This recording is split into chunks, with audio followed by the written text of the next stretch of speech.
Hey mga kababayan, alam mo ba kung gaano kahasli kapag biglang nawala ng kuryente? Lalo na kung nag-o-online class ka, may Zoom meeting, o naglalaro ng ranked game. Well, may solusyon na tayo diyan, ang bagong ikis na ito. May dalawa power sockets, sabay mong pwedeng isaksak ang laptop at modem, no problem. Tatlo indicator lights, kita agad kung okay ang takbo ng power. Touchscreen control, hindi mo na kailangang hanapin ang buttons, isang tap lang, ayos na.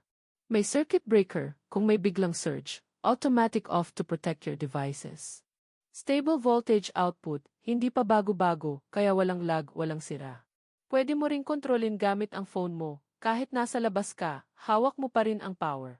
Perfect ito para sa online work at study, cases at smart home devices. At syempre, gaming. Kaya mga bes, wag na magtiis sa biglang brownout. Invest ka na sa VS na ito, reliable, smart, at swak sa lifestyle natin dito sa Pinas. Kahit bumagyo, may power ka pa rin.